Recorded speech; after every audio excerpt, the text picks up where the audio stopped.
Tarixi yaddaşımızın canlı şahidi İçəri şəhərdən danışırıq. Fasilədən əvvəl İKAMOS Azərbaycan Milli Komitəsinin direktoru Rəşad Əliyevin fikirləri yarımçıq qalmışdı. Buyurun, davam edin Rəşad müəllim.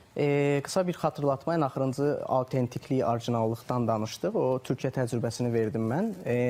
Orijinallığın da, autentikliyin UNESCO bu sırf mədəni irs tərəfindən niyə bu qədər qabardılır? Çünki bu orijinallıqda söylədiyim meyarlar, hansı ki ənənəvi tikinti materialları, memarlıq üslubu, tikinti texnikaları, bu sırf bu abidənin hansı dövrə və hansı mədəniyyətə aid olduğunu göstərən faktorlardır. Və artıq orada autentikliyi, hansısa belə deyim, adi, məsələn, tutaq ki, ekspert olmayan şəxslərin dəyişdirdiyi adi balaca bir material əslində bir tarixi dövrü dəyişə bilər. Çünki o tarixi material həmən o abidənin tikildiyi dövrdə yoxdursa, artıq o orada belə deyim, abidə özü belə təhrif olunmuş kimi görsənir. Məxsusiliyini qorumalıdır. Bəli, mütləq. Ən əsas meyar budur.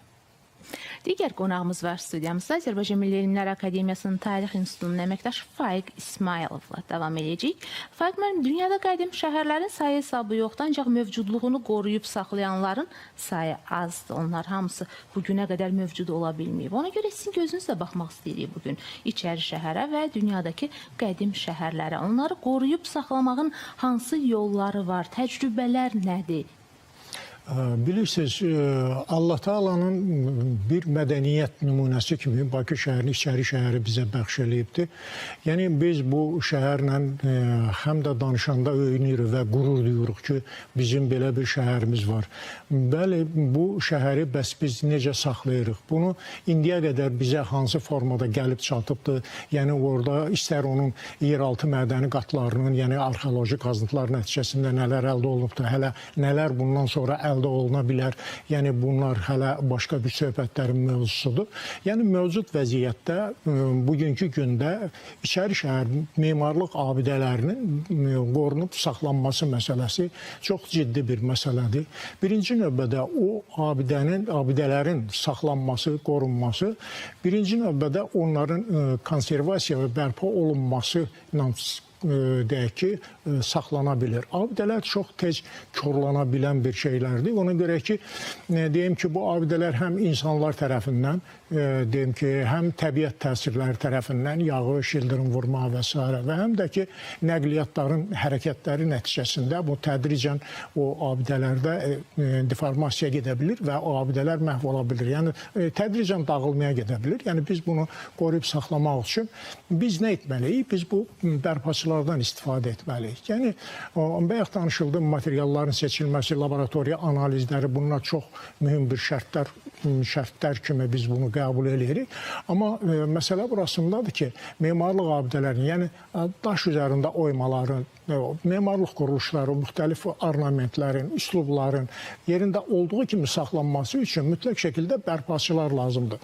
Bugün həyəcan təbili vurmaq lazımdır ki, Azərbaycanda nə bir peşə məktəbi, nə bir kollec, nə bir ali məktəb, bərpaçı hazırlayan ali məktəb yoxdur. Niyə? Sizcə niyə yoxdur? Bu, ümumilikdə, yəni mənə də məlum deyil. Niyə?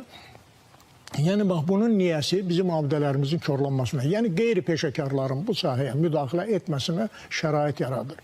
Ona görə ki, yəni deyək ki, yaxşı bir memar olmaq olar. Yəni, bir nəfər yaxşı bir memar ola bilər, amma bərpaçı ola bilməz. Yəni, bərpaçı funksiyaları tamamilə başqadır.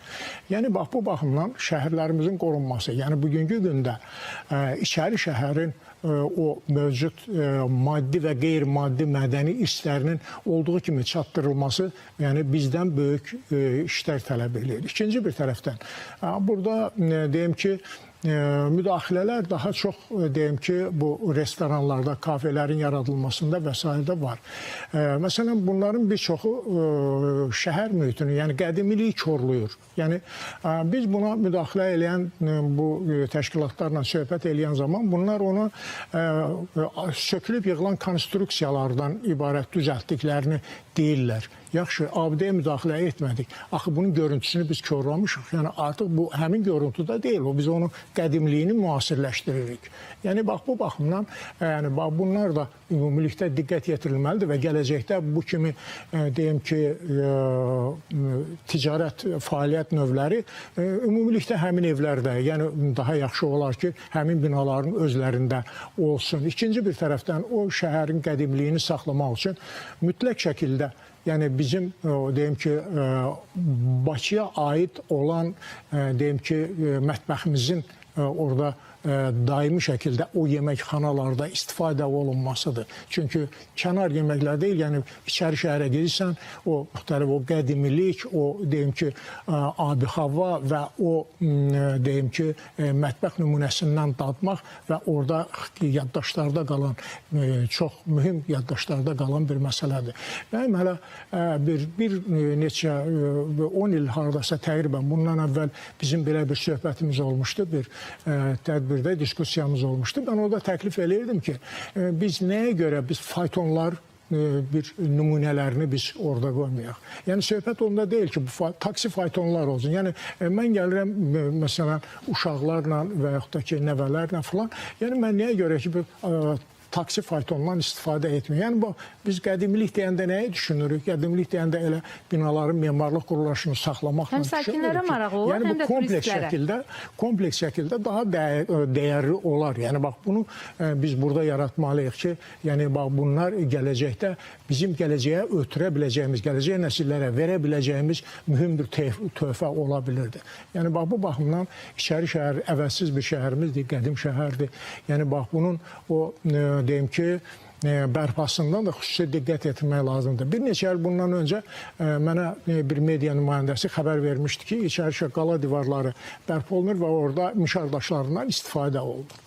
Yəni mən ora gəldim, ora söhbət elədik və sonra ikinci, üçüncü dəfə mən ora getmək istəyəndə artıq orada böyük örtük düzəltmişlər və ora mən buraxılmadım. Yəni orada nələr baş verir? Yəni bu mütləq şəkildə ölkədə deyək ki, ictimaiyyətdən gizlətmək lazım deyil. Birisi burada birinci növbədə dövlətin funksiyası var. Dövlət funksiyası ondan ibarətdir ki, dövlət şərait yaradır, maliyyə ilə təmin eləyir. Bitdi. Yəni ikinci funksiya bərpaçı funksiyasıdır.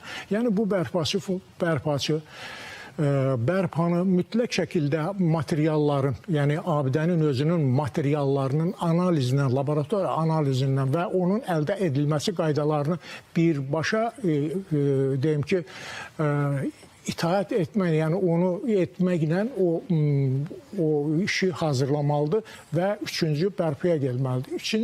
Üçüncü nüans da ondan ibarətdir ki, ictimai nəzarət mütləq şəkildə olmalıdır. Yəni bu bir nəfərin, iki nəfərin əmlakı deyil.